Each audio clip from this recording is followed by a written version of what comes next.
এই ধর তোর ভিক্ষার থালি, এবার রাস্তায় গিয়া ভিক্ষা কর। ও খারাপ, তোর তো এমনি ছাড়া যাইব না। আপনার কারোর কাছে কি ভাঙতে কোনো টাকা পয়সা আছে, খুচরা পয়সা? আমার কাছে 10 টাকা আছে। 10 টাকা? এত টাকা? বাহ বাহ বাহ, নে তোর একটু বেশি টাকাই দিলাম, কারণ উদ্বোধনীটা যদি ভালো মতো হয় সামনের দিনগুলো আরো ভালো যাইব। যা গিয়া ভিক্ষা করতে শুরু কর, যা। আর তুই কি ভাবছিলি তুই লোক দিয়া আমারে কিডন্যাপ করাবি আর কবি যে অনেকের দোষ, সেটা আমি টেরও পাবো না? এত সহজ, এত সহজ আবার দুনিয়া। কি ভাবছেন আমার রাস্তার ফকির বানাইবে? একটা কথা মাথায় রাখবেন, আমি তো রাতুল, অনেক না যে সব হারিয়ে নিঃস্ব হয়ে রাস্তার ফকির হব।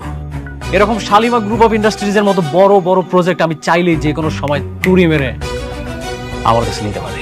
আমিও দেখতে চাই তুই কতদিন টিকতে পারস। এই খেলার শেষ আমি দেখে যাব। অবশ্যই এটা দেখার জন্য অবশ্যই ওয়েট করতে হবে। আপনারা যা করছেন না আমার সাথে, এটার ফলাফল তো আছে। আমি এই ভদ্র রাতুল অভদ্র হয়ে গেলে আরো কতটা ভয়ঙ্কর হইতে পারে এটা আপনাদেরকে আমি হারে হারে টের পাবো। কথাটা মাথায় রাখবেন। আরে দাদা দেখ মনে তুই কি করতে পারস।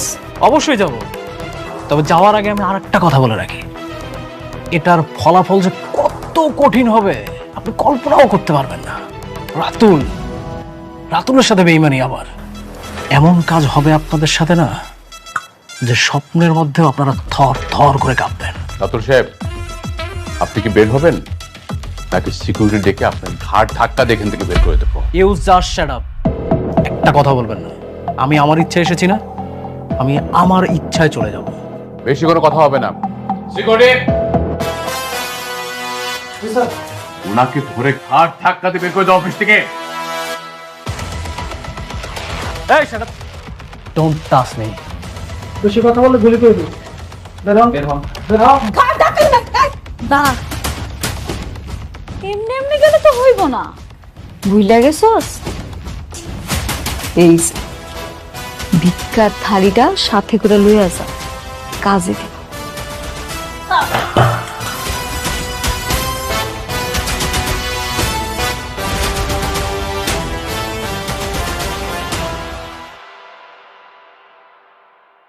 অনেক জ্বালাইছস আমারে, তোর জন্য আমার সুখের সংসারটা তছনছ হয়ে গেছে।